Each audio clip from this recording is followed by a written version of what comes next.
Looks like Dave is back in. We'll see. Dave, you are muted.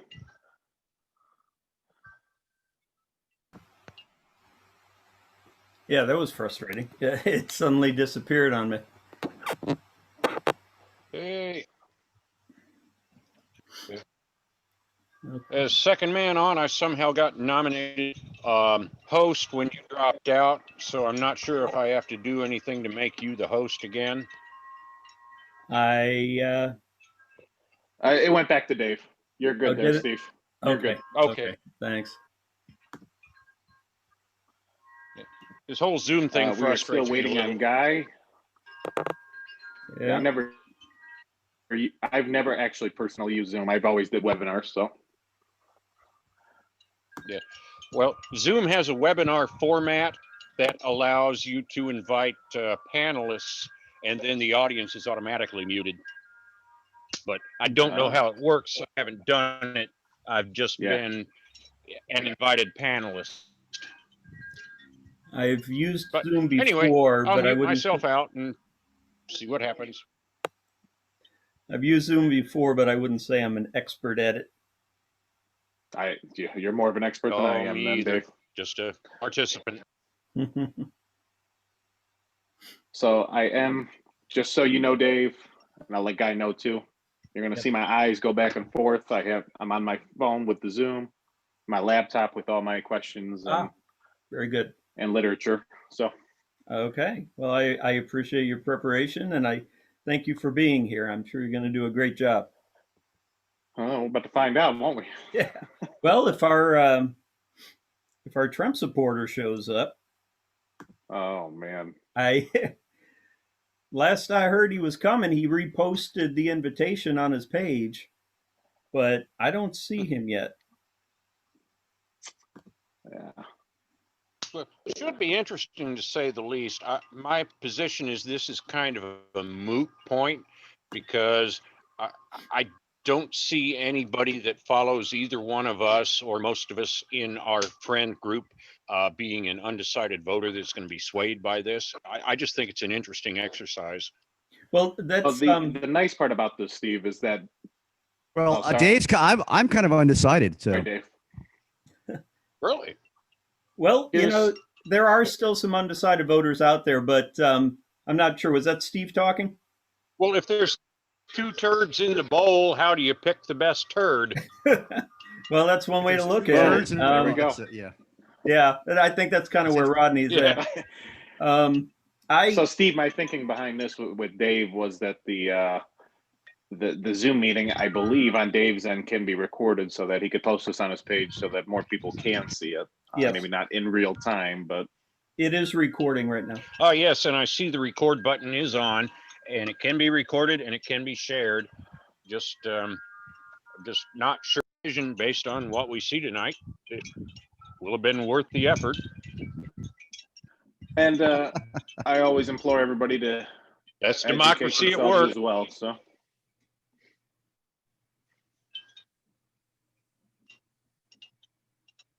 Yeah. For me, it's too late. I did early voting. I cannot retract it. I understand that. And that's, with the way the world is right now, on the situation that we're in, it seems like that is the way that a lot of people have went. So. Yeah, and I probably would not have early voted, except that my wife, I had to request a mail-in ballot for my wife because she has a spiral fracture of her femur and she is not going to the poll.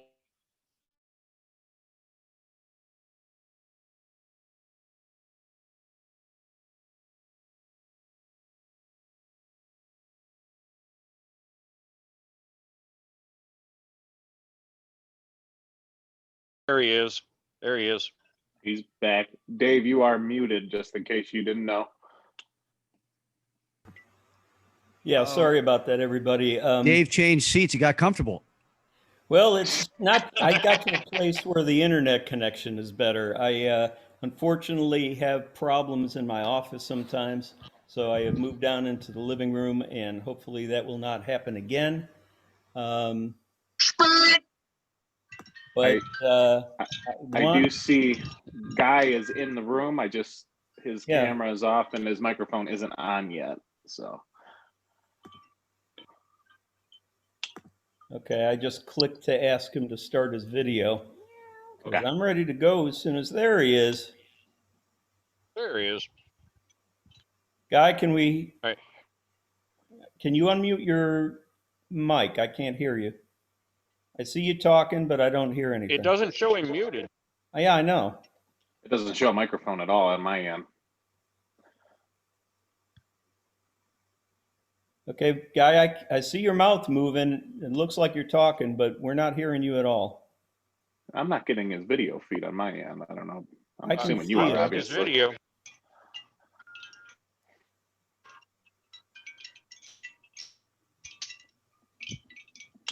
Oh, that's weird. That is weird. Yeah, it is. All right. Guy, did you choose call over internet as your audio option? If you didn't, that may be why we're not hearing you. That's the only possibility that pops into mind. Okay, it says Guy DeWhitney is connecting to audio. There we are. Okay. Hey, there we go. Guy, you here?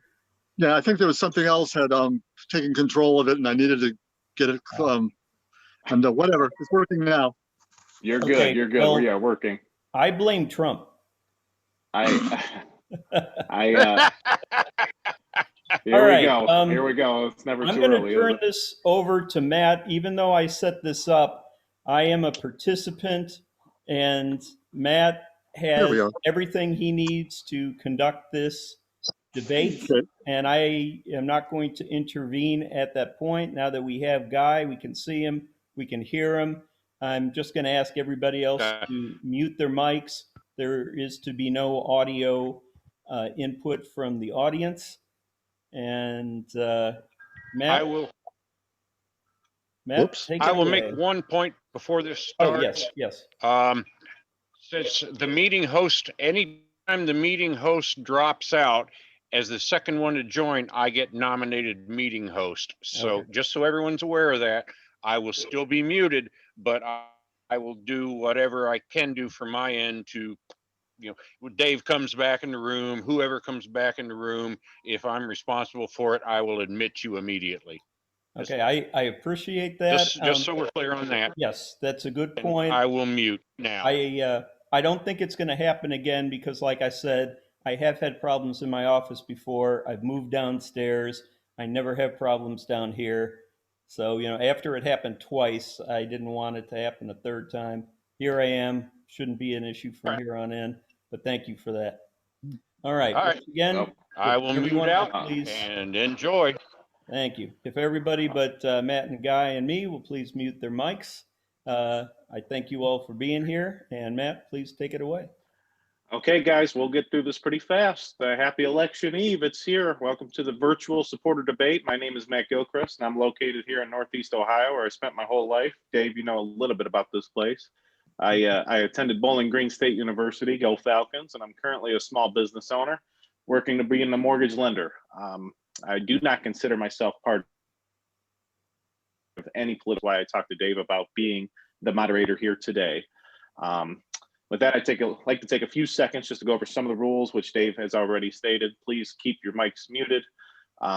Each supporter will have about 1 minute to answer, and depending on follow-up questions, the next supporter will get 30 seconds to mute, and so on and so forth. We will try to keep this going and try to get as many questions in as we possibly can. Please, no swearing, no name calling, and keep in mind that we are not independent fact checkers. We are going on the honor system, and we please try to stick to facts as best as we can. But please keep and refrain from signing on with your audio and calling someone out instantaneously. Please let the opposing supporter, do that for himself. With that, I would like to introduce our supporters. Guy, would you like to take it away? Okay, my name's Guy DeWhitney. I'm a writer, photographer, graphic designer, massage therapist, anything to avoid a real job, pretty much. I love it. Been working in politics for a while now. I wrote for a while for David Horowitz. Had a little bit of a kerfluffle with a donor, but I actually pointed out a little too much truth. And even on the right, that can be a bit of a problem sometimes. So. All right, thank you. And now, Dave, can you introduce yourself? Hi, my name is Dave McLean. I'm an actor, voiceover artist, and writer in the Houston area. I was a high school history teacher for 7 years in southeastern Virginia. Then I joined the Army, and I served my country for 20 years in uniform as a military broadcast journalist. I wanted to do this today because obviously all of you know, or you wouldn't be here, I've been posting a lot about politics. Even though I'm a former Republican, I am a Biden supporter in this election. We've had some spirited exchanges, especially with me and Guy, and that's why I was glad to see that he volunteered to do this. I thought it would be a nice capper to all the discussions that we have had online, and you'll have to forgive my cat. She likes me a lot. Okay, sounds good. Thank you guys for that. With that, we will take a moment. Each one of you would get 30 seconds, and I will say time. I won't yell it. I'll just say time for opening remarks. And Guy, if you would like to start. Opening remarks in what direction? As on the basic debate subject, or? Yeah, I'm sorry. More or less who you are supporting. Okay. And just a little bit of detail. Obviously, we are going into some questions, but as much as you want to give, it doesn't have to be any longer than 5 seconds. So, okay. In general, my rule in politics has been mainly to avoid the worst damage, because none of them are an ideal pick. But Trump is what a lot of us talked about for years, of what we dreamt of: a real outsider, someone who'd actually done things in the real world, getting in there and kicking the apple cart over and showing that it could work better. And well, golly darn, it worked. Things got better. The economy went through the roof. All sorts of things got better. The only thing that got worse was the attitude I of the left. appreciate that, Guy. That's time. Then I appreciate that. And Dave, would you like to take 30 seconds for your opening remarks? Thank you. I support Joe Biden mainly, but not exclusively, because his last name isn't Trump. I feel that Donald Trump has done an incredible amount of damage to this country. However, I also think that Joe Biden is a very acceptable alternative. He is a moderate. He has a lot of experience in Washington, and I think that counts for something. I understand the idea about kicking over the apple cart, which is why I voted for Ross Perot in 1992. That idea appealed to me then, and it appeals to me now. I just think Trump is the wrong messenger. Time, Dave. Thank you. Thank you. I appreciate that. And guys, with that, we would like to start in questions. And I have broken them down. There's not a ton of questions, but we'd like to try to get as many as possible. So the first one here, it's a little bit of home after I found out. The video is having some stuttering. I just want to let you know. I'm sorry. Can you there've been some stuttering in the video. Yes. Can you hear me now? It just freezes momentarily now and then. Yeah.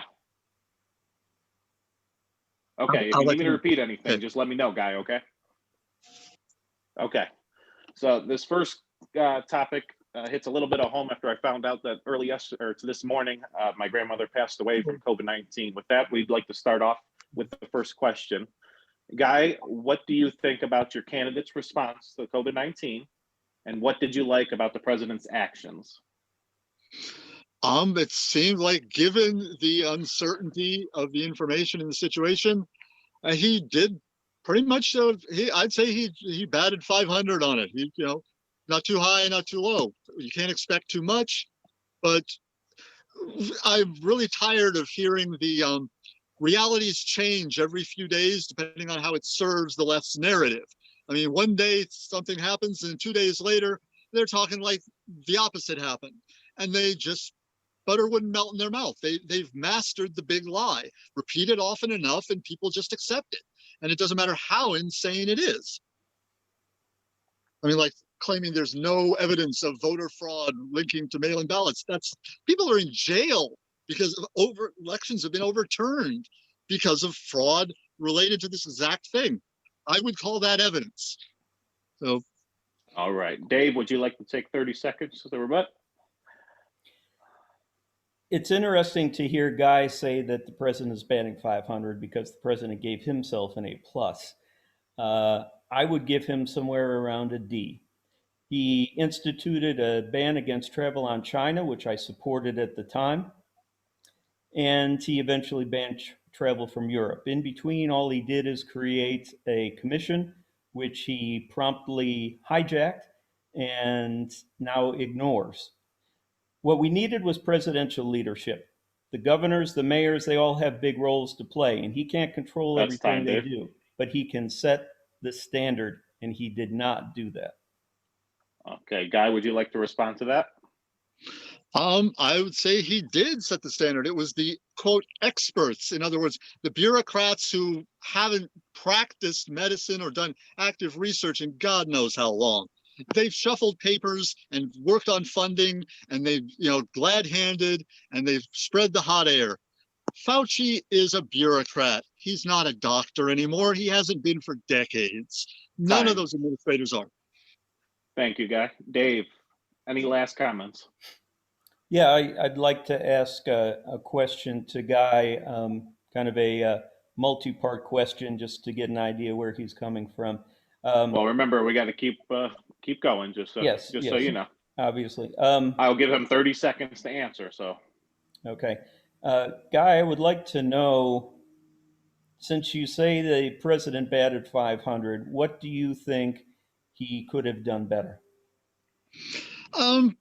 He's pretty good at playing the media and setting them up to overreact to things, but I think he could have strategized he's good at pressing their buttons. I think it would be better if he could press their buttons more to a purpose instead of just knocking them off balance, which I think is a good thing, because anybody who wants to take control over things they shouldn't have control over should be knocked off balance. Okay, guys, I appreciate that. That's first question. The second question towards Dave here for the same COVID-19 topic. Dave, what are your biggest dislikes when it comes to the president's handling of COVID-19? I know you went into a little bit of detail, but do you think Joe Biden can put us on a better course based on what he has said? Obviously, we have seen no action. Yes, I absolutely believe that Biden will be better. The last thing I said, I'll pick up from there. The president needed to provide leadership. We needed a national strategy, something that the governors and mayors could unite behind, and that strategy should have been based on science and facts. While it is true that the Democrats downplayed the virus more than the Republicans at the beginning, they quickly learned how serious the threat was, while the president seemed to go in the other direction, denying it, saying that it was about to end, not modeling mask wearing, social distancing, even mocking it. All of the experts say that hundreds of thousands of lives potentially could have been saved. These are the kind of things that Joe Biden will do, and he will greatly reduce the number of people that don't have to die going forward once he takes the oath of office. Time. Guy, would you like 30 seconds? Oh, yeah. That's just, it's basically a lot of nonsense. Biden hasn't a clue of what he's doing. And I'm sick and tired. I'm frankly disgusted at these people standing on bodies of other people and using them for their political ends. 5 times or more people have provenly died as a direct result of the shutdowns. 5 times more people than the disease have killed. Okay, Guy, I would like Dave to respond to that. 15 seconds, Dave. Yeah, that's just not borne out by facts or data. Yes, the lockdown has been difficult on people. There have been an increase in suicides. There have been an increase in abuse in houses. That is a Just very unfortunate result of the lockdowns, but the lockdowns were necessary. And going forward, Joe Biden will listen to the scientists to do what is necessary. But the That's time, Dave. fact that Guy said about more people have died from the lockdown than from the virus is documented, simply not even close to documented. true. Hold on, Guy. Hold on.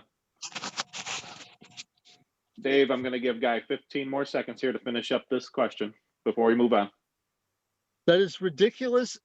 Documented deaths as a direct result of the shutdown far exceed. Nobody is officially disputing this. Nobody. Show me the evidence if that's untrue. There is no authority saying it's untrue. They're just not talking about it. Okay, Guy. All right, guys, so we're going to move on from COVID-19 and right to something that could lead right into it. We're going to go right into healthcare reform. Guy, what do you think about your candidate's response to healthcare as it stands, also known as the Affordable Care Act? Do you see any changes coming if elected for 4 more years?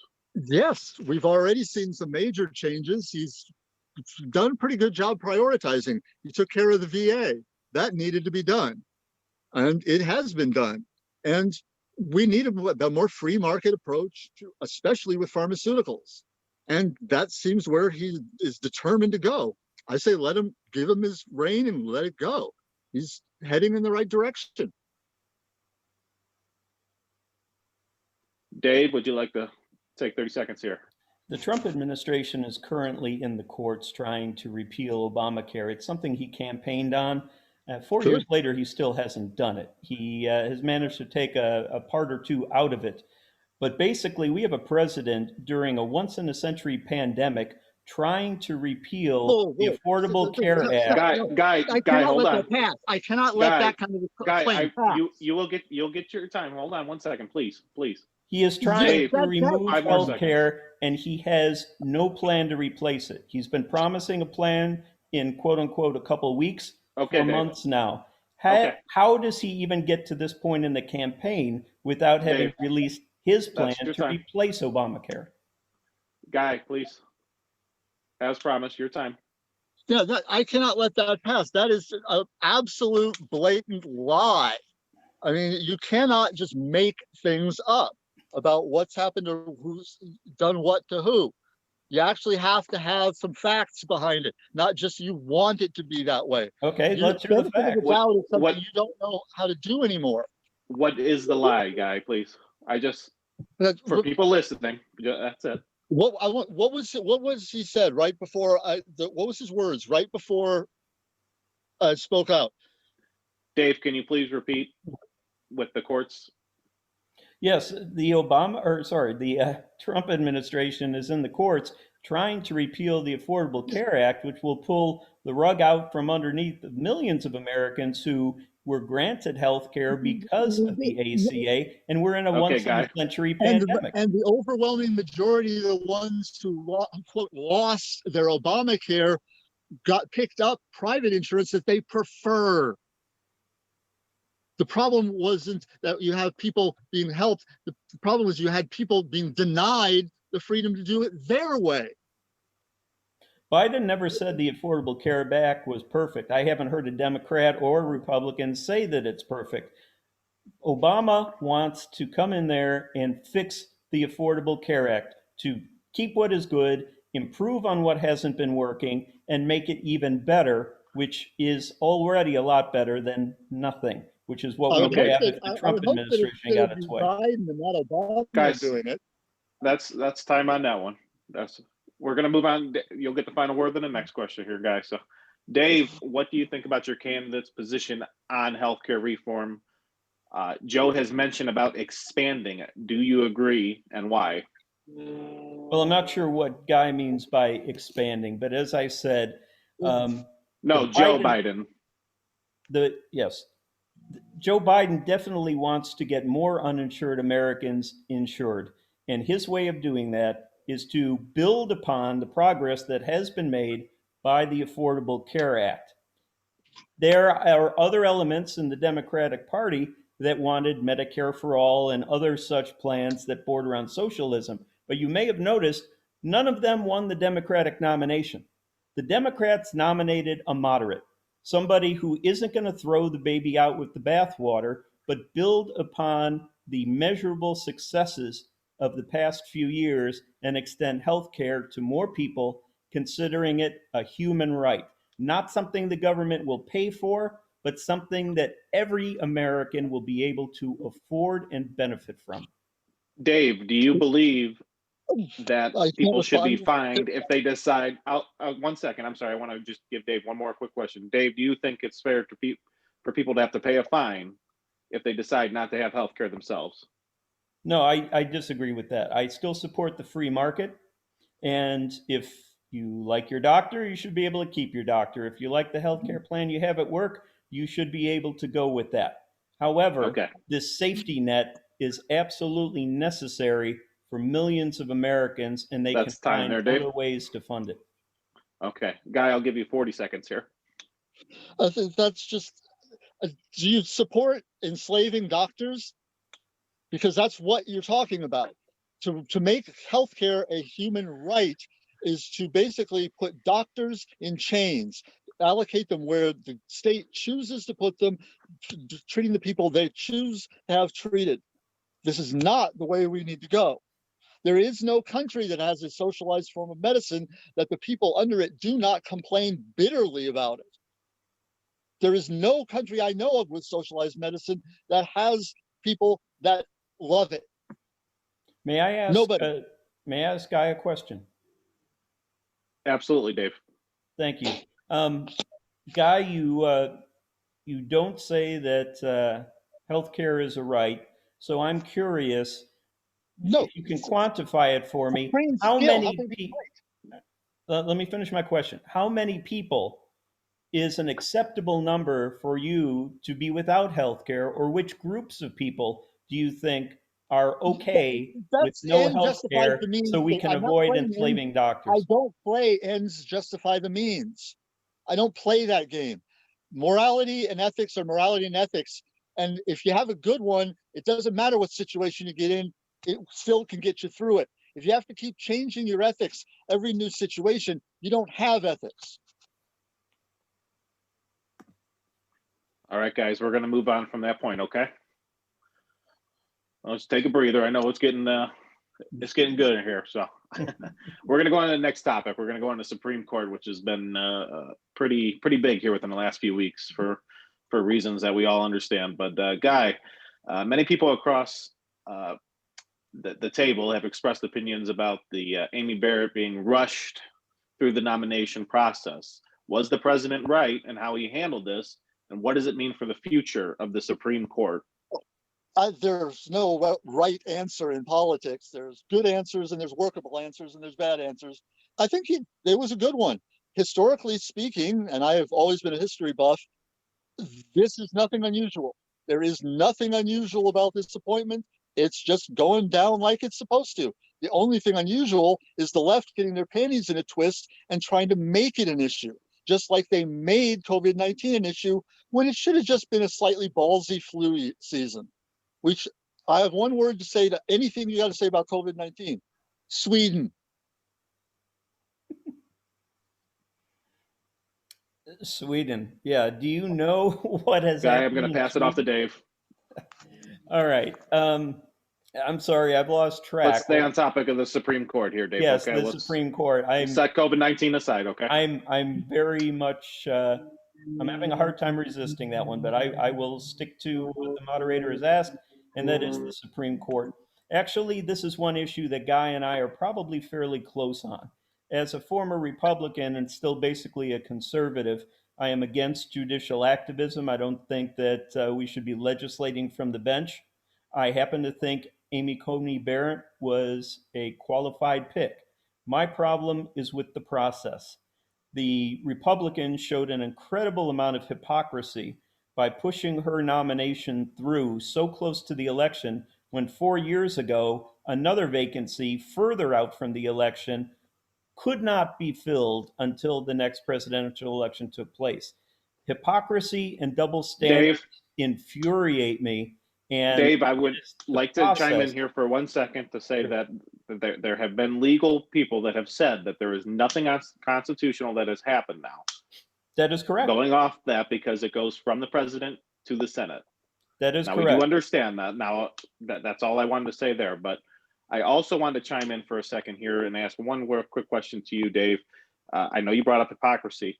The fact that back in, it was Obama's, it was back in 2009, I believe, is when the Democrats decided to get rid of or allow the simple majority and got rid of the 60%. Mm-hmm. So my question is, it's almost unfair, but when you get rid of or allow the simple majority, and it kind of bites you in the rear end, do you have a basis to complain? There is hypocrisy on both sides of the aisle, and I don't have time to go through what they've done wrong, what this group has done wrong, and back and forth. My position was that while the Constitution had nothing to do with it, the Republicans set a precedent in 2016 and then promptly ignored their precedent the next time the issue came up. And not giving a fair hearing to Merrick Garland, who was nominated lawfully by President Obama, is one of the things that took me away from the Republican Party, because this is now a party that is much more interested in staying in power than in what is best for the country. And there is no attempt to compromise or to adhere to consistent standards. Guy, I'll give you 40 seconds, please. That was a very nice little story he just told, but had no factual basis to it. Don't even know where to start. Guy needs a second to come up with what his cult leader has told him. But don't worry, because, Guy, Dave is going to get another question here. Attack. Yeah, Dave, I wasn't attacking you. I was attacking Donald Trump. Okay. I would say we were slandering him because, according to the Isaac Bonewitz cult cult checklist, he doesn't qualify on any grounds. On the other hand, Obama does qualify very much as a narcissist to anybody who has eyes to see it. Just count the number of eyes, I, me, my in their speeches. Guy, I'm going to add your time into the rebuttal for Dave's next question here, okay? I think you'll be able to come up with a response for that one. Dave, Biden has yet to state his plans for the Supreme Court, but there are some concerns over the possibility of court packing.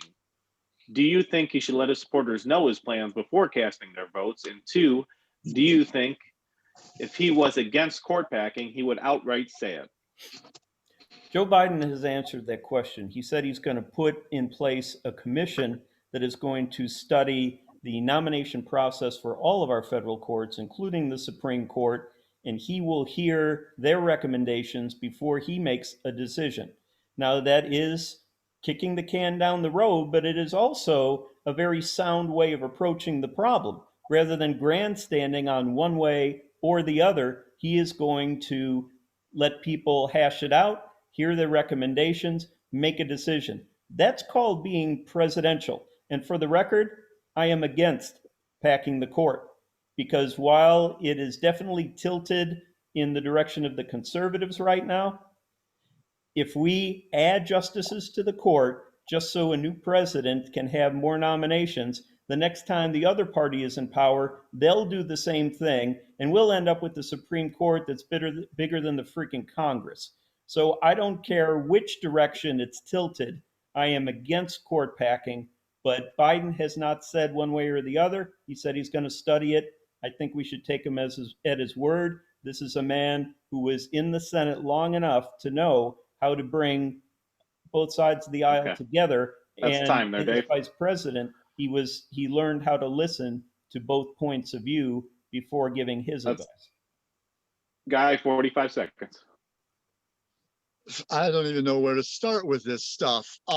I'm really tired of the packaged lies spoken with great sincerity about things that, even if the facts were true, you wouldn't know if it was true.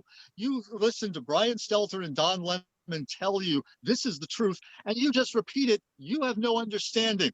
I don't know do who Brian have a scientific Seltzer is. background of what's been going on as far as this last year.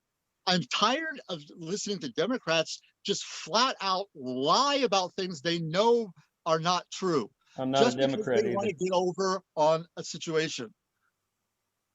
Like, find people on both sides. I heard that quote when it was first stated. I understood what he meant. Everybody understood what he meant. Only by cherry picking a fraction of it and then That's lying time there, Guy. have you guys been able to make your narrative. We're going to have to skip to our last questions here. We're getting close to our end time here for the meeting. So I will go to Guy first. Guy, what do you think is the strongest argument in favor of your candidate? And what is the biggest problem with your opposing candidate? Well, biggest, repeat that again? I'm sorry. What is your strongest argument for your candidate, Donald Trump? For my candidate, and what's the biggest problem with Joe Biden? Okay, biggest thing for Trump, I don't know of any other major politician who actually has carried out most of his campaign promises. And the ones he hasn't, it's because of massive opposition from the opposition. He's actually done what he said he was going to do. He hasn't been a politician. That's the best thing about him. He's not one of them. And that's Biden's worst thing, is he's the epitome of a politician. He's nothing but hot air in an empty suit and a lot of just garbage looking for a home behind the reins of our power. And the man is not well. Harris is the Democratic candidate for president. We need to be open about that. They've been explicit, both in gaffe and just flat out statement. This is going to be the Harris administration if they win, not Biden. That's time. Dave, same question to you, please. To borrow a phrase from Guy, I don't even know where to start with that one. I will start by basically answering the question as you asked it, but I have to respond to Guy as well. The best thing about Biden is he will bring decency and competence back to the Oval Office. The worst thing about Trump is he doesn't even know what those words mean. It's not just about the way he's behaved. It's about the way he has done his job. He has successes. I've given him credit for those successes, but the damage he caused is so much worse than anything he's accomplished that it practically negates it. Now, when people talk about a Harris-Biden administration really being see, he's got me doing it now, a Biden-Harris administration really being a Harris administration, that is fear-mongering. Freudian slip. Yeah, maybe not. That is simply a matter of fear-mongering. They know that Biden himself is not all that controversial, so they skip over to his running mate, and they have to attack her and make it sound like it's all just a path to get her into the White House, and that is without merit, without any evidence. It's bull. I'll give you a little more time, Dave. Guy, closing remarks. Closing remarks is go look to YouTube, look up the video where they've taken Biden from a few years back speaking and Biden now speaking. Look at that video and tell me that this person is competent to hold any public office. Dave, would you like to take 30 seconds for your closing remarks here? Thank you, Matt, and thank you for the great job you've done here. And thank you to Guy for participating. If President Trump were a Democrat and behaved exactly the way he did and did all the things that he has done, said all the things he said, would the Trump supporters still support him? And if the answer is no, then they've shown that they have more interest in supporting a party and a man over deciding what's best for the country. Trump is a liar, a narcissist. He's ignorant. He's incompetent. Anybody observing just his own words and actions without any media filter. Dave, we got to be see careful that with for theoreticals. themselves. We need a replacement. We need Joe Biden. We don't need another politician. You just defined a politician. Yes, They're all someone that. with experience. That is what they all are. I think experience matters. Experience lying, experience manipulating, experience not delivering any goods. Yeah, we got Trump for all of that.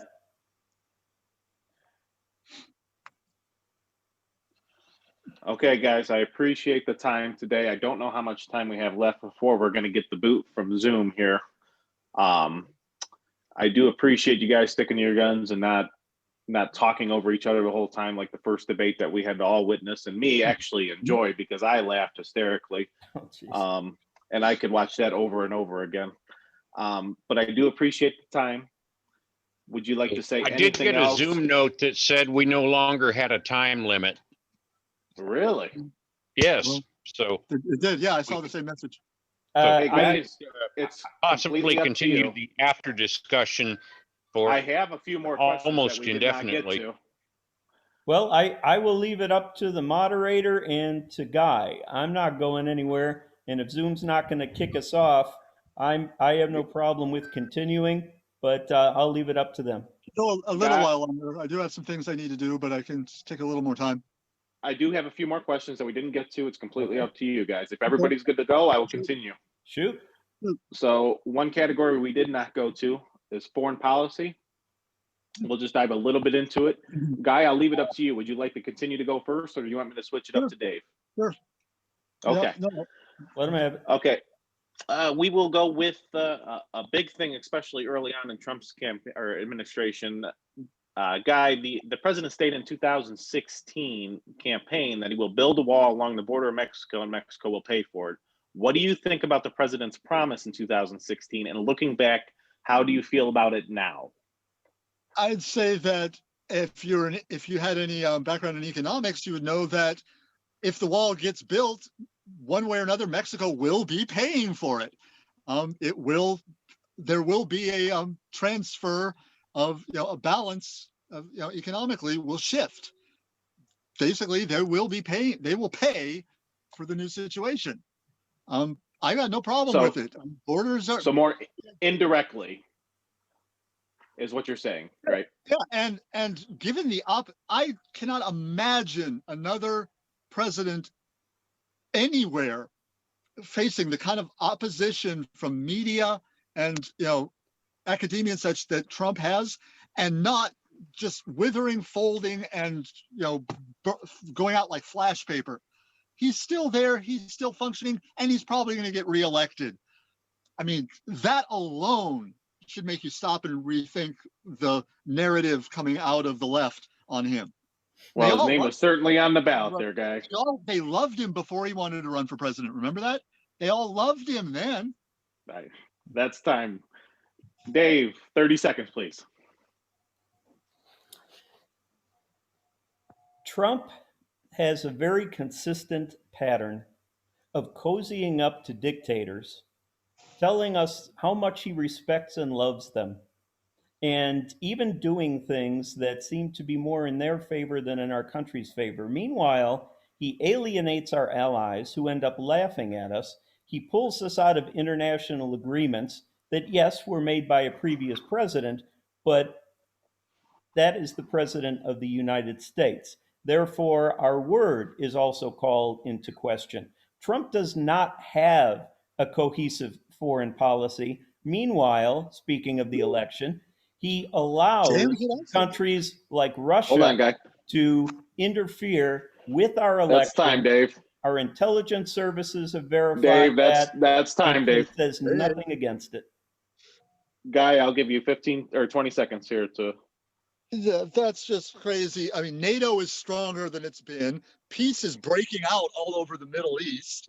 I mean, what do you want from foreign policy as opposed to under Biden's watch? What did they accomplish as far as foreign policy? What did Obama do in 8 years with foreign policy other than really just turn us into someone that is worthy of being laughed at.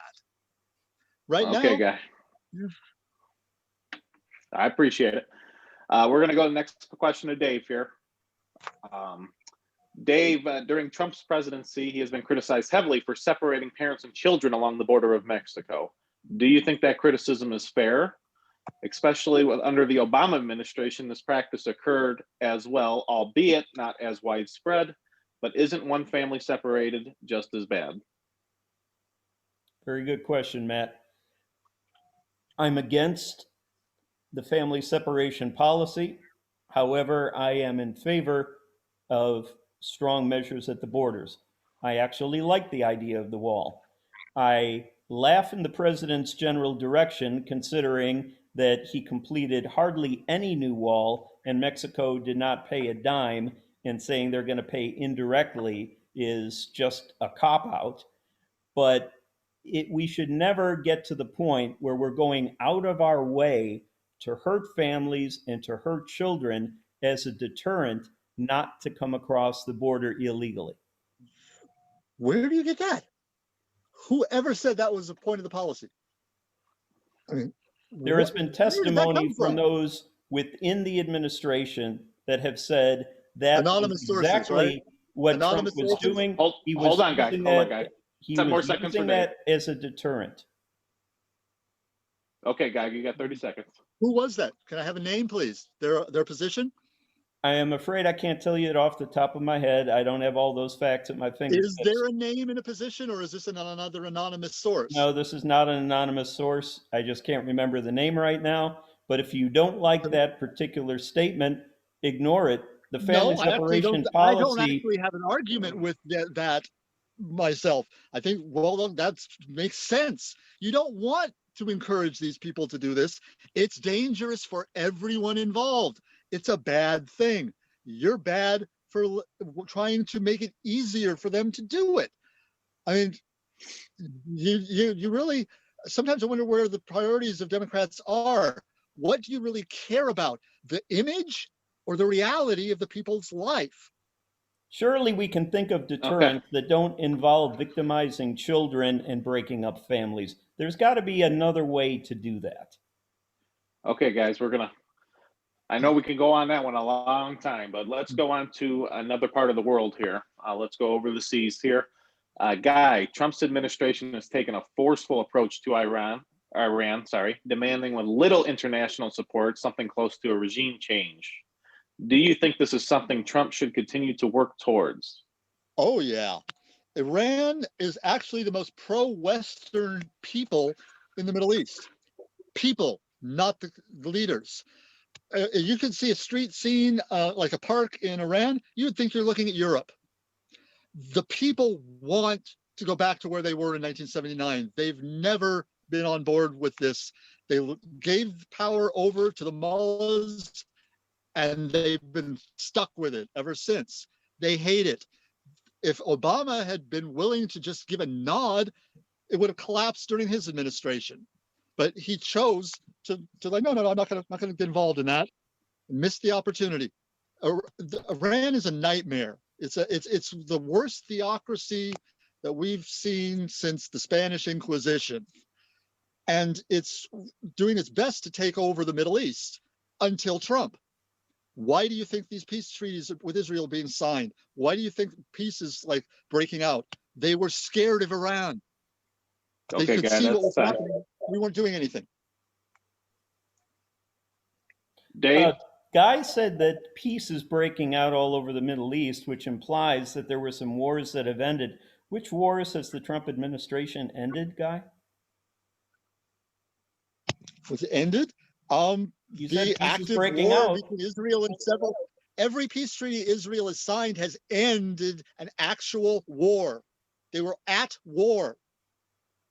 So they were at war with the UAE and Bahrain? Yes. Really? I must have missed that. You don't understand the Middle East, do you? Since 1948, Israel has been more or less at war with most of the Arab world, or rather, they've been at war with Israel. And they failed to recognize Israel's right to exist. And Trump did accomplish getting the UAE and Bahrain to sign a treaty recognizing Israel's right to exist. But those treaties have a limited usefulness. They're mainly symbolic. They did not end any wars. The symbol is enormous, especially when you're dealing with Islamic society, dealing with the Jews. My God, I mean, can you really sit there and not have any objective view of what has just occurred there? Okay, Guy. Ridiculously huge. Guy, I've been to several countries in the Middle East. Have you? Dave. I speak Arabic a little bit. Do you? Hold on, guys. Yes. Shukran. Hold on. Let's continue to the next question, okay? Before it gets out of hand. Dave, this one's to you here. Biden has questioned the president's rationale for approving a U.S. airstrike that killed Iranian commander Soleimani in January, saying he flat out lied about the nature of the threat. What do you say to those who say the attack was justifiable because of his direct role in planning operations that killed hundreds of American troops, especially in Iraq, over the years? The attack was justifiable, and I'm glad that Trump did it. No argument. Simple enough. Okay. Why can't every question be like that, guys? Save my time. There'd be no Democratic Party. I had one. Oh, man. Sorry. Okay, the left games the system, the right works the system. For good or bad, that's how the two sides work. Say that again? I missed that. The left games the system, the right works the system. For good or ill. I guess that depends on your perspective, because I see it the exact other way around. Okay. See, guys. Okay, come on. I want to shoot back up to the Supreme Court, because there was one more question I had there for both of you that I skipped over due to time constraints that I thought we had. So it's a real simple question. Before you ask it, may I just issue a quick apology? To me? Absolutely, Dave. Go ahead. Oh, well, I apologize that your beard's on crooked today, and I noticed it and called it out. But no, actually, I wanted to apologize to Guy for my comment about the cult leader. That was an unnecessary jab. And while I do happen to believe he is a cult leader, it was out of place in this discussion, because Guy's behaving himself, like to have. And I should be behaving myself as well. I would like to see you actually lay out evidence of that. I take that one comment back.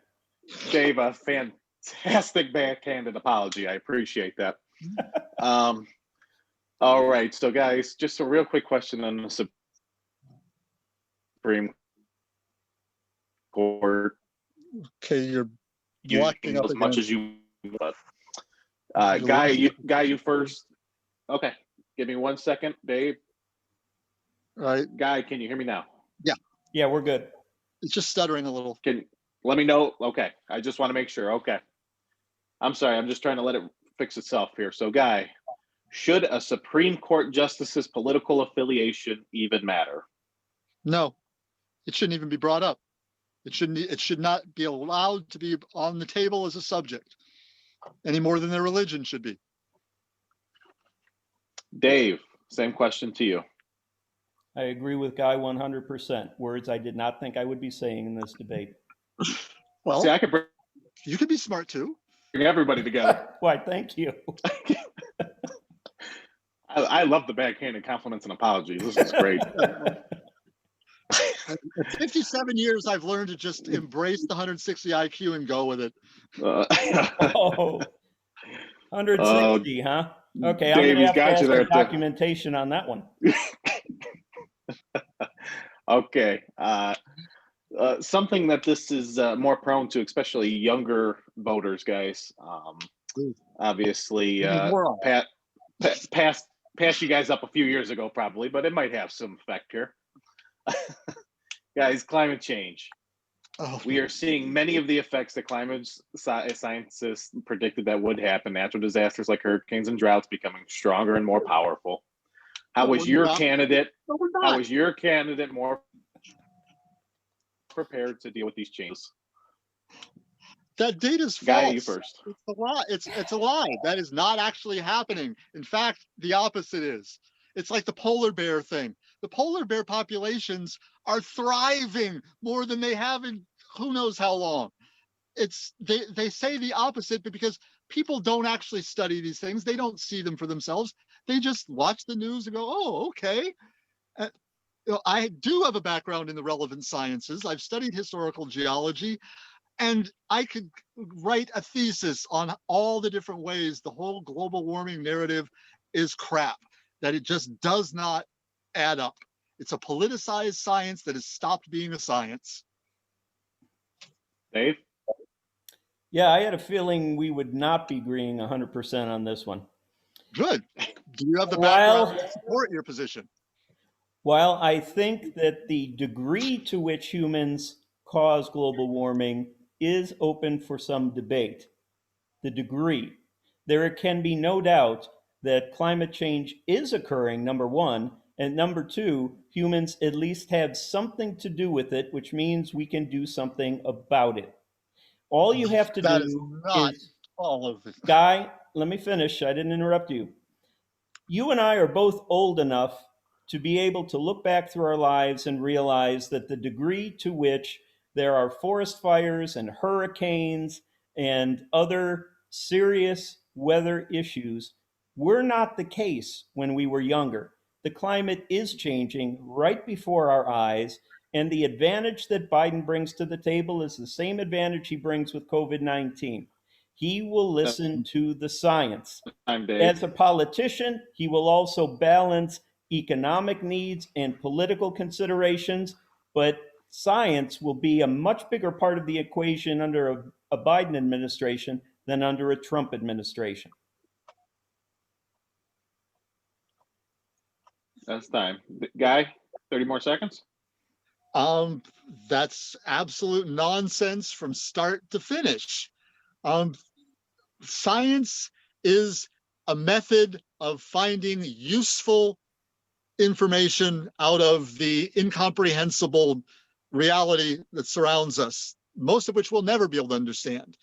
It's the best we've managed to come up with. It is not some magic touchstone, and just because somebody has a lab coat and an opinion doesn't mean they know what they're doing. If you don't have enough science yourself to be able to follow their logic and judge it, then you don't really have a valid opinion, yay or nay. All you can do is That's your time, Guy. That's your time, Guy. Can I respond to that quickly? Okay.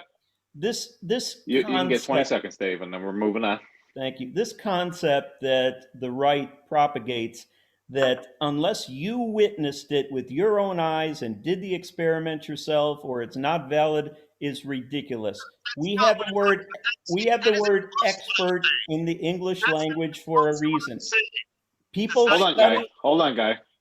People, no, you cannot let him respond when that was not. Guy, hold on. He's responding to something I did not say. That's not a valid debate technique. I'll give you right back to you. I will generalize it, Guy. There's reasons we trust experts, whether the issue is climate change, COVID-19, or Russian interference in our election. We pay people, we train people, and we trust people to become experts in their field. Their education, their work experience, the things they learn along the way, all inform what they give us. None of us can be experts in everything. Therefore, we have experts in these specific areas. We need to trust them. Unless there is incontrovertible information that they are lying or wrong, we should trust the experts and go with what they suggest is the best course of action, barring an extraordinary circumstance. You don't trust authority, you watch authority. You have a duty as a citizen to stretch your brain as far as it's naturally able to understand as much as you can to make up your own mind whether or not they know what they're talking about. You cannot just abdicate that responsibility and say, oh, he's got a briefcase and he's from out of town. He knows what he's doing. That's not what I'm saying. It's full of experts who screwed things really badly. That's not what I'm saying. Guys, let's move on. I didn't think we'd agree to this in 3 seconds, but we did. So let's go on to something else we won't agree on. Guy, what do you think about your candidates' positions on police reform and the social injustice protests? Seems pretty sensible, given that the whole thing is pretty much a ginned up, manufactured crisis. I mean, the whole idea that black men are being targeted disproportionately by police officers is not borne out by any statistics anywhere. It just isn't happening. In fact, we see the opposite. We see that cross-racially, police are less likely to kill someone of another race than their own. It's just the way people work. The familiar is easier to do dirty to than somebody you might actually be called on. It doesn't happen as much. The only murder threat black men suffer from right now are other black men, and they know it, and it's being talked about in limited ways. But the Democrats will not allow that conversation be had in their presence. Okay, Guy. Dave, I will ask you the same question, and then we can respond to each other then after that. So, Dave, the question to you. I don't have time to get in all the specifics, but Guy is partially correct. Some of the statistics he's given are valid. However, he is ignoring a much bigger problem, which is a human problem. Tell the family of George Floyd and all of the others, Breonna Taylor, etc., who have died at the hands of police, that this is a ginned up controversy by the Democrats. This is a real thing. There is a problem with policing when we have these numbers of minorities and some white. Let me finish. Hold on, Guy. Hold on. Guy, hold on. Guy, when we have this number of minorities and some white people who were unarmed being killed by police. It doesn't happen once in a while. It happens all too regularly. It is a real problem, and it really needs to be addressed in a serious manner.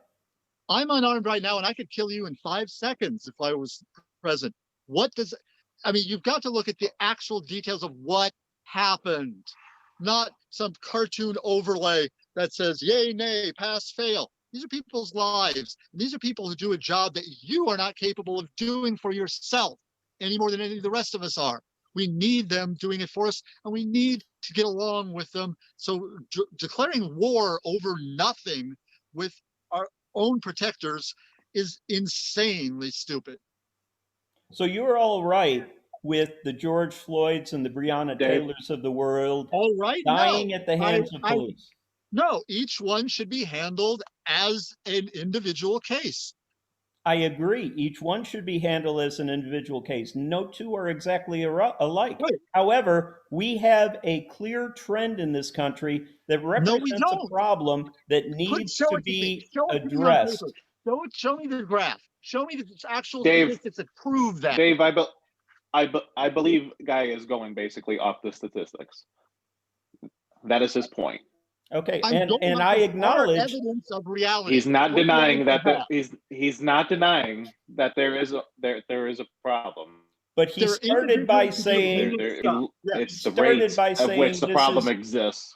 He started by saying this is a controversy ginned up by the Democrats, and that is not only wrong, it lacks compassion and understanding.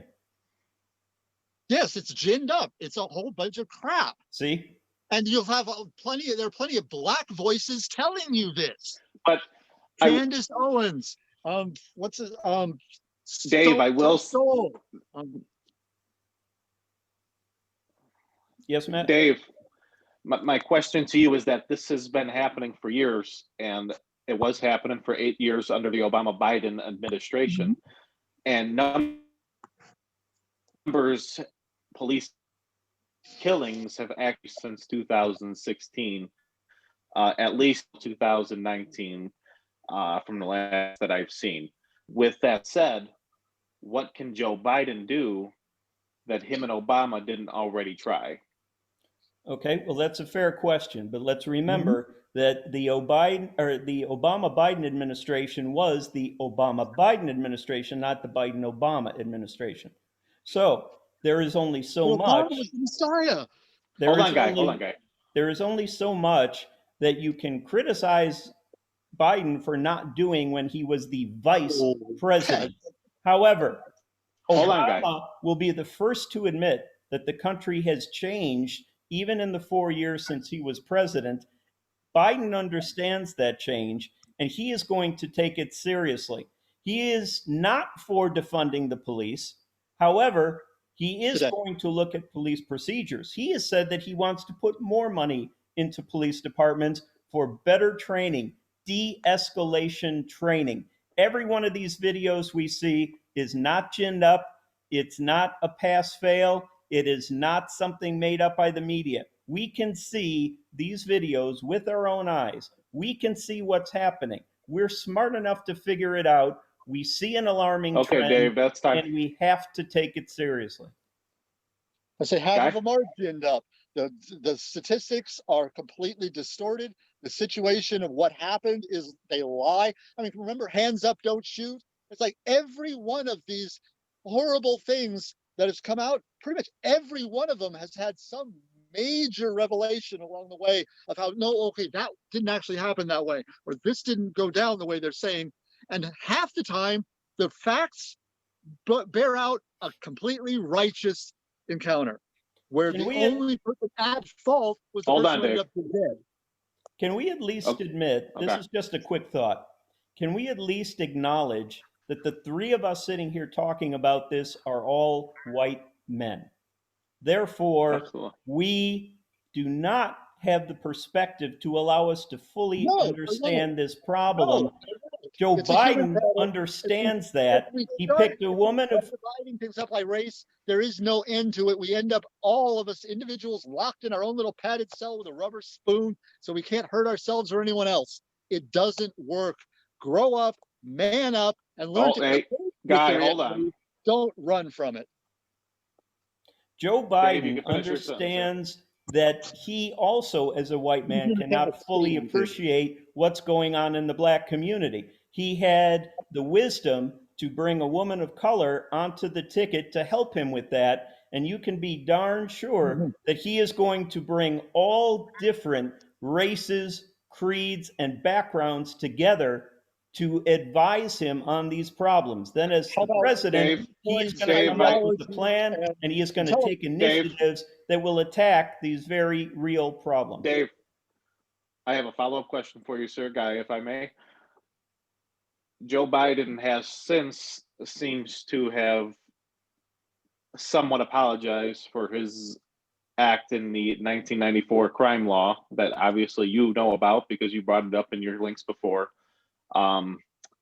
The problem with that law, obviously, once it put into place, Joe Biden wrote it, put in place or into law by a Democratic president at the time, incarcerated more black men at a higher rate than any other law in history. Now, I cannot see that cannot be denied, and I cannot see how apology can just rewrite a wrong. It was an ideological choice. Now, Dave, would you like to respond to that on behalf of Joe Biden and what you think as a candidate that he needs to fix with that? Yes, I would. And I appreciate you bringing it up because this gets thrown up about Joe Biden a lot, completely out of context. Let's remember some things that are facts. You can go back and look all of this up. The 1994 crime bill was a bipartisan bill. It included many different factors. It wasn't just about throwing black people in prison. The Violence Against Women Act and the ban on assault weapons were also part of that same crime bill. But the crime bill itself was a bipartisan bill that was supported by Republicans, Democrats, blacks, and whites. There was very little opposition to that bill at the time. Now, the country has changed a lot. Hold on. The country has changed a lot in the last 25 years, and there have been unintended consequences of that crime bill that many different groups now regret. But to put all of this on Joe Biden's back is not only unfair, but it is misrepresenting the context in which the bill was originally passed. Nobody's putting Guy- it all Guy- on him. Just saying that's a factor that he has not addressed. He has addressed it. By pretty much not. He has not apologized. He has not. Yes, he has. What he did wrong. He hasn't even bothered to explain what about it was wrong. That's just not correct, because he has apologized. He has talked about what was wrong and what he regrets about it, and he has talked about how he will fix it moving forward. Do you have clips on this? There are clips available Well, I all haven't over the seen him internet. say any of He that talked stuff. to, look at the debates. He talked about it during the debates, during the Democratic presidential debates, and during the debates this fall. This issue has come up several times. We have a number of quotes from Biden apologizing, expressing regret, and talking about moving forward what he will do differently. You mean the way we have Dave, I have a follow-up question. Apologize for mismanaging our forests and producing all these fires. I have a follow-up question to Dave real quick. Mhm. Dave, in regards to that crime law, one more time, the problem you said that in the future that Joe Biden plans on fixing the problem down the path here. The problem is, and you mentioned the fact that he picked Harris as a vice president candidate, a female who happens to be black as well.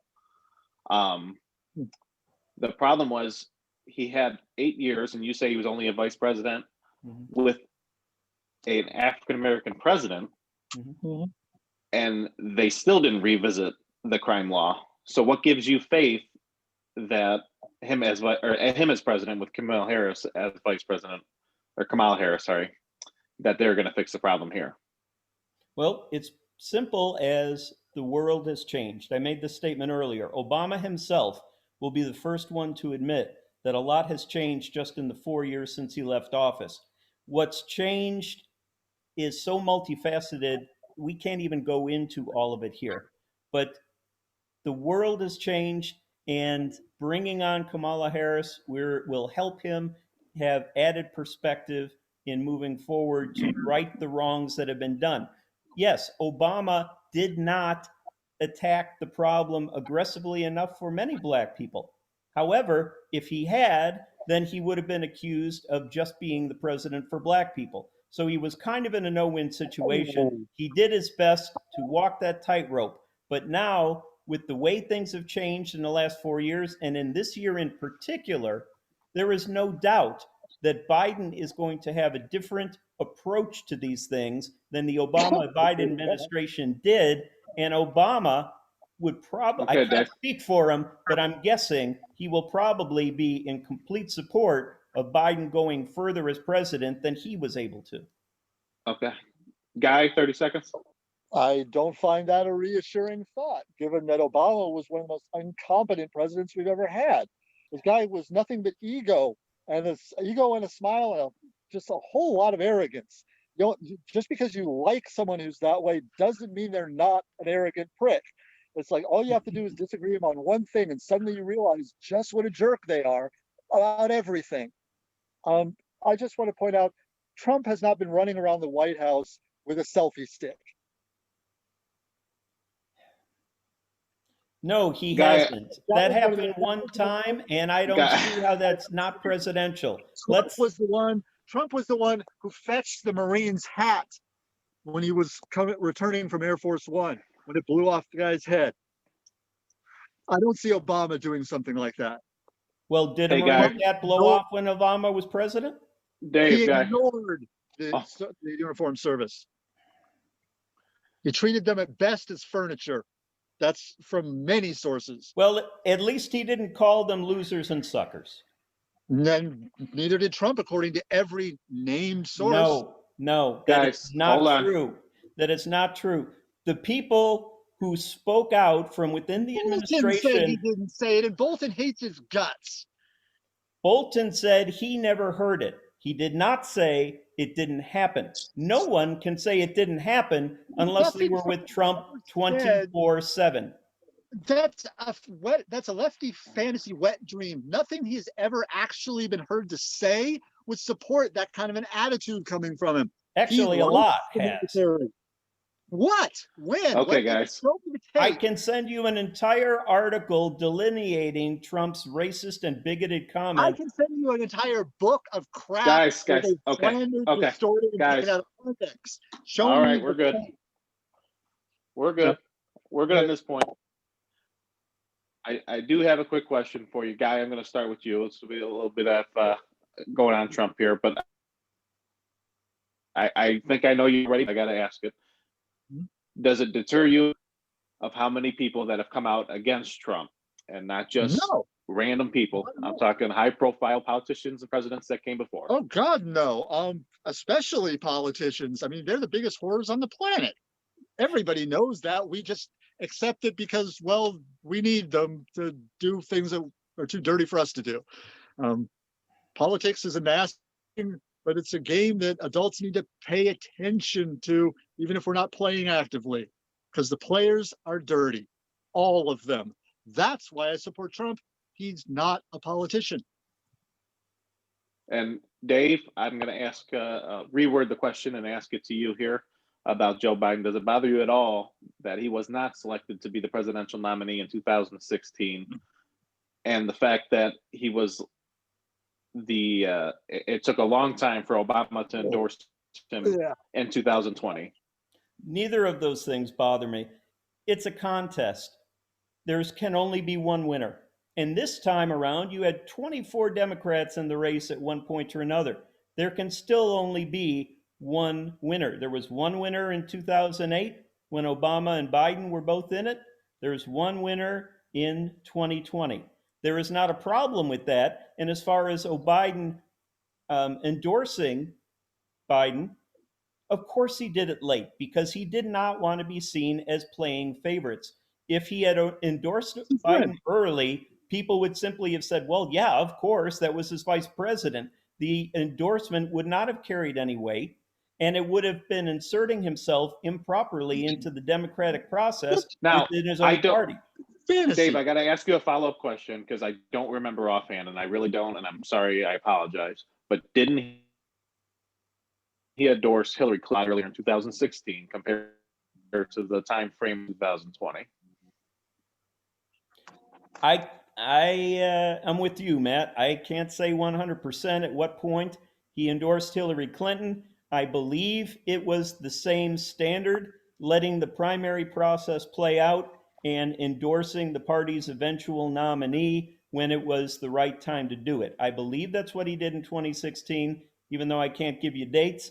That is what he did in 2020, and that is a completely appropriate role for a former president. Anything else would have been inappropriate. Okay. So you think that he inspired confidence by being seen to seem to hesitate to support him, which is the way everybody reacted. That so now you want to take Obama's testimony. The question was, why hasn't he done it? He took forever to do it. That was the question. And you're saying that builds confidence? I didn't say whether it built confidence or not. I said he did it appropriately. It would build confidence if he didn't do it that way. So you're saying that it would be good for confidence for him to be seen to hesitate. So what you're saying is Obama is the one person who has the most to say about who our next president should be. Support him in January if he supports him in November. It shouldn't be like, okay, well, now it's time to support him. He should have supported him all along. He knows him about as well as he knows any politician, right? He should have supported him from the first moment or not at all. That's very interesting, Guy. I am surprised that you suddenly care so much about what Obama has to say when you haven't up to this point in our debate. I care about the integrity of all elected officials. Which is why it was appropriate for him to sit back and let the process play out. According to what precedent? According to what standard? What is your precedent? The precedent is presidents who have gone before. Who? Show me any president. Don't show. No, as far as like the Supreme Court decision, nomination, that's guys one at a time. Way more than it hasn't. So what's your precedent? The precedent is every president before. If you can show me any president who inserted himself into his own party's primary process, endorsing early, then I will take back what I just said. But you're not going to find it because it never happened.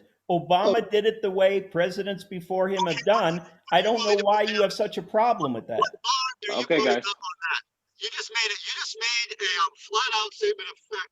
Okay, if you prove it to be wrong, what are you willing to do to acknowledge that? I just said I would take back my statement. That exact thing happened, where they jumped in and they put their thumb on the scale early. If I find that, what are you willing to publicly do to acknowledge that? To counter that? Hey guys, you do not know to be true. Guy, Dave. You would have to go back at least 100 like years to find something like that. At least 100 years, but a minute ago you were sure it didn't happen Gentlemen. at all. You don't know is the fact that you're still claiming it. That's not. Gentlemen, go 1 second here. I got a question that was shot into me. If you mind, Guy, I'll let you go first here. Okay. We're going to shoot back to the criminal justice reform. What are your thoughts on legalizing marijuana and exonerating those who are in prison for marijuana charges? I was 18. What do you think my answer is? I think you're good. Dave, how about you? That is actually a specific part of the crime bill that Biden has acknowledged has been a mistake, and namely having low-level drug offenders in prison for years and years, oftentimes longer than people who have committed much more serious crimes. That is an unintended consequence of the crime bill. That is an unintended consequence of the crime bill that Biden has said he regrets and will fix. Well, it's already kind of fixed, wouldn't you say? It's kind of an over at this point. It has improved, but it hasn't been totally dealt with yet. Well, more states have seemed to legalize it, but the exonerating of the individuals has not happened yet. So right. That I agree with, because I think across the board there needs to be more energy put into doing things to compensate people who are found to have been, basically have had their lives derailed because of a wrongful conviction, falsified evidence, whatever. Are you talking about reparations, Guy? No, I'm not. Guys, okay, well, we're going down the road here. I would like to point out the majority of Black people in this country today, their ancestors were immigrants after the Civil War. They didn't have American slaves in their ancestry. I'm not sure Dave? if that statistic. It may be right. I've never heard it before. I'll reserve. I haven't either. I cannot. Just think of the immigration that we've had since 1865. That's an interesting question. There were only 100,000 slaves brought over and then bred. There wasn't that big of a population, as opposed to the million Europeans that were enslaved by the Islamic slavers over the course of several hundred years. A million. I'm going to look into that myself, because that is an interesting question. However, even if that is true, that does not excuse the original sin of slavery. No, it doesn't, which has been committed by every culture known to man throughout history, and only one of them has stood up and said, this is wrong, and ended it across the planet. Guess who that was? Us. Only one? Who has ended slavery? Slavery was a Western European culture, mainly Britain and American culture, were the ones who stood up and said, this is wrong. No. And it spread, the entire world has finally caught up. Only recently, some of them, but it's spread everywhere. And it started from one group of people. They're called Americans. If you look it up, you'll see that slavery was abolished at different points in history by different cultures and different nations. However, I'm not sure. Very limited local ways that were not across the board as far as humans. It was more like we were going to enslave them. It's like the Islamic rules about don't enslave another Muslim. But it's okay. Come on, even the Bible, slavery was a given for most of human history until just the last eye blink. And it happened because of the West. and only because of the West. I can't remember how we got here, but I'm wondering what the relevance is to whether we should elect Biden or Trump. But Guys, I I would know. like. Well, I do have a question. This Every is time come. the United States has done something as a people that sucked, a Democrat was in charge. Every time. Look it up. I got a question directed towards Guy here. If you guys haven't noticed, I'm accepting questions all from audience now. My questions are all done. So, question for Guy. How do you feel about the president using his office to provide family members positions that they are not qualified for? How have they proven to be not qualified? I would say they've done a pretty damn good job, especially, again, in the Middle East. How have they proven to be not qualified? Especially, politicians are all pretty much not qualified on the face of it. It's always opening night, and it's still dress rehearsal. And you do the best you can. You don't have to tell me. There's nobody here that I like, so. There's no science in politics. There's no mathematics of politics. It's a very human, ugly, messy system. The only thing it has going for it is it's better than other ways that the human race is used to settle differences. Dave? Same question? Yeah. Okay. Here's the problem. Trump came in with the promise to drain the swamp. Not only has he restocked it, but he has added a generous dose of nepotism. You can't just Guy, I did not interrupt you. Guy, please let me finish. Guy, hold on. How did he restock it? Guy, hold on. Guy, you'll get your chance. I'm about We're to going to go right tell back to our. You got to let me finish a thought before our you rules interrupt. here. Go ahead, Dave.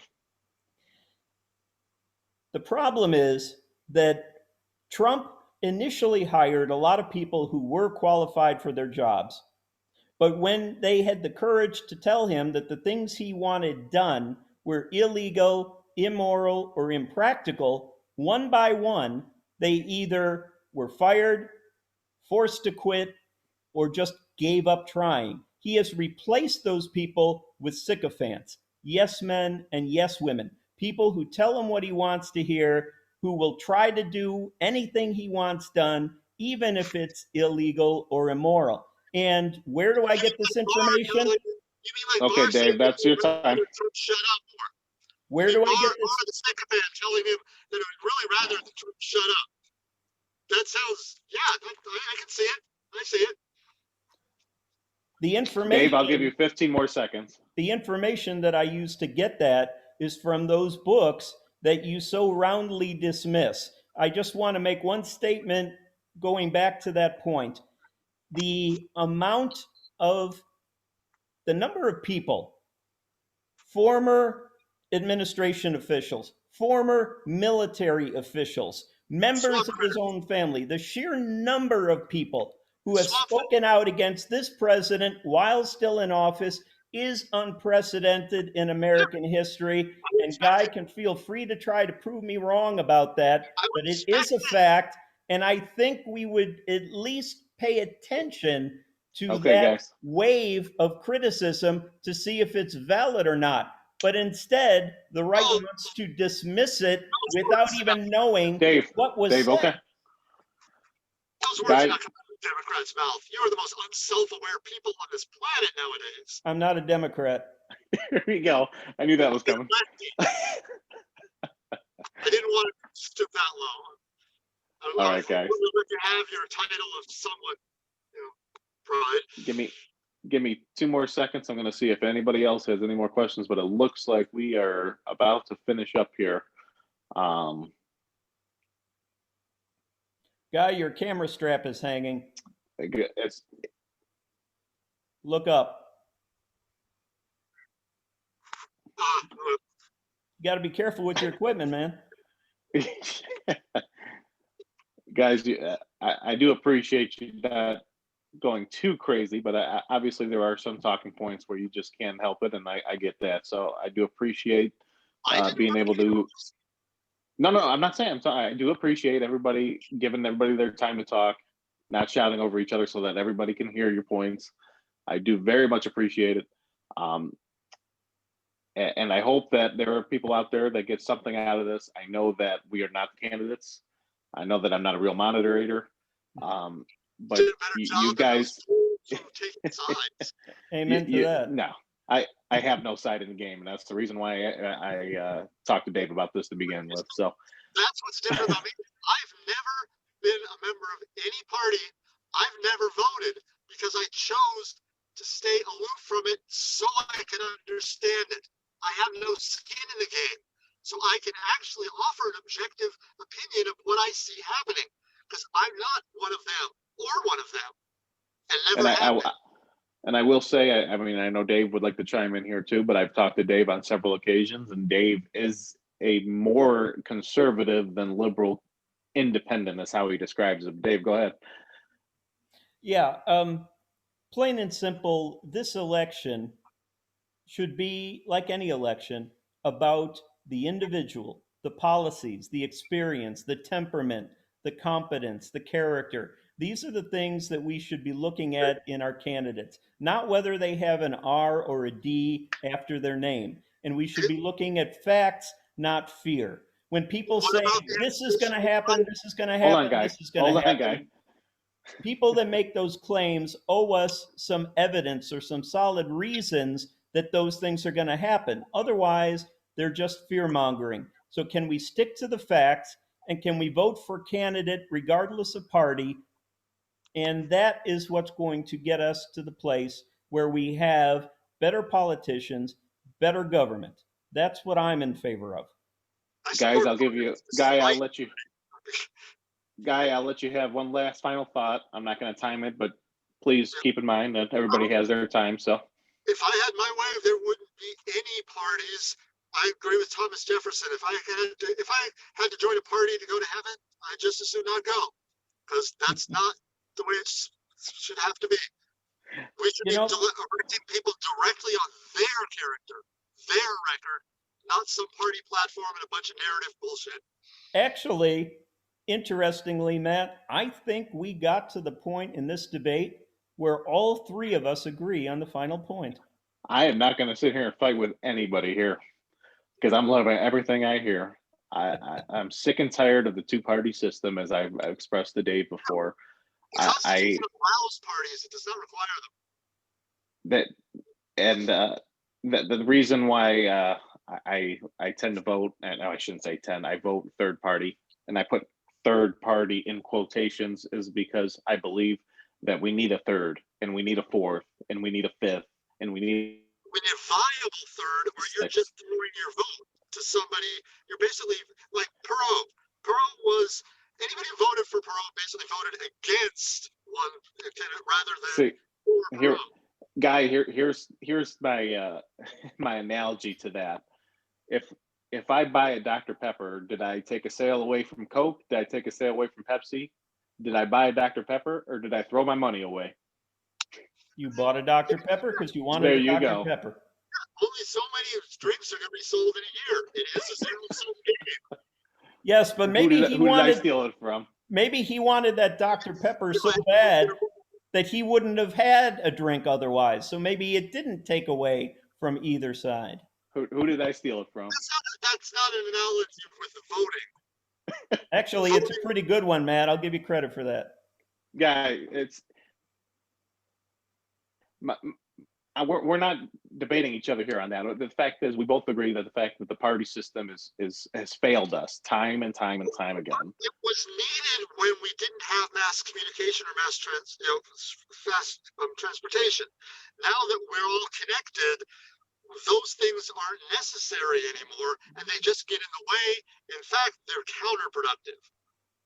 Well, they are a tradition, and a lot of people may not realize this, but there is nothing about political parties in the Constitution.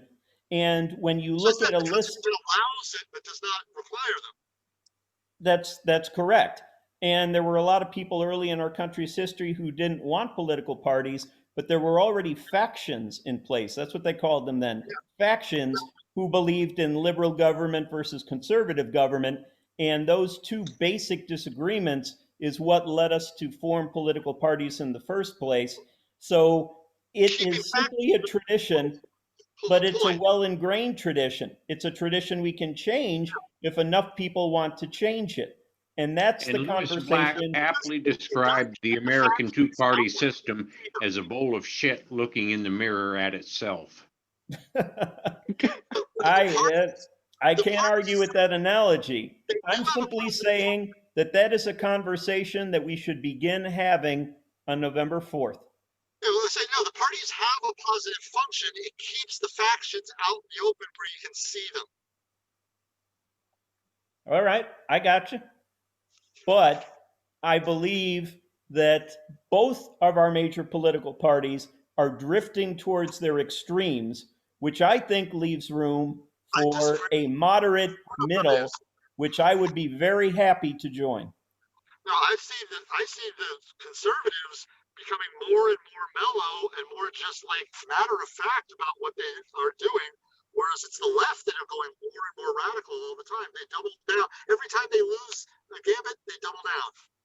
If you're still watching, yes, there is a lot I want to say to this, but we're winding down, and I don't want to reopen a discussion. No. We have all met in the middle right now, fellows. And, yes, I think we did a hell of a job getting there. That's where I live. I didn't have to travel. So, guys, let's we'll wrap it up here. We'll get on with our evenings or my bedtime. So, feel free. On the other side, I mean, two slogans to show you where I'm coming from. My two slogans: I never left a liberal, the left left a liberal, and the ultimate conservative, a really big rock. And my last comment would be to you, Matt. I want to express my sympathies for the loss that you mentioned at the beginning. Yeah. That kind of got lost in the discussion here. Yeah. I am sorry to hear that. Well, it wasn't about my father a couple years ago. So still, my condolences and my congratulations. I agree with Guy. You may say that you're not a real moderator, but you did a better job than some of these quote unquote professional moderators do. So that's because he's not an expert. Maybe. Hey, whatever reason it is, you did a great job. I knew you would. And I'm glad that you stepped up and agreed to do this. Guy, I know he had his misgivings. Absolutely. He wasn't quite sure what he was walking into, but I gave him my word that this would be a fair process. And Guy, would you say that I've kept my word? Oh, yeah. But would you say that I had good reason to be a little leery about the possibilities? Well, I'm not going to pass judgment on your reasons, but I understood Absolutely. them. And I get it. Answered them the best I could. But at some point, you had to take a leap of faith. You took it, and I appreciate it. Yeah, Guy, I get it. You don't know me from anybody. I do appreciate you coming on. Just so you know, a lot of these questions, Dave, that you saw, Dave did not write to me either. I tried to form them in ways that you guys would have to answer them in your own ways that you weren't ready for. I figured that even if it was booby trapped, I would be able to find ways to get the audience to have points toward me. What's the point of a debate? That's privilege, and I embrace it. That's and not by a the debate. way, That's so a match, everybody knows, Biden is going to win this election. Oh, okay. It's not wishful thinking. It is simply in the electoral math. Come back later and tell me that I was wrong. Oh, I would like to be able to do that, guys. And if he does win, if he sends the socialist hell, will you socialist hell? Back to the fear mongering.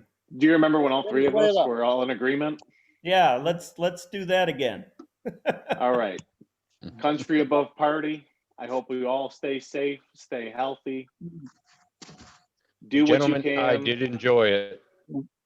Well, thank you for those of you who hung in there. This was billed for 45 minutes, and now from the first person signing on, it's been an hour 45. So we have lost a bunch of people, but we still got a bunch. And so I appreciate your interest in these affairs.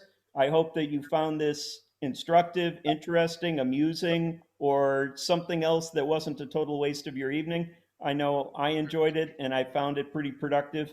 So thank you very much for being here. Thank everybody for participating. All right. Good night. everyone. Good night, guys. Thank you. It was Good fun. night and good luck.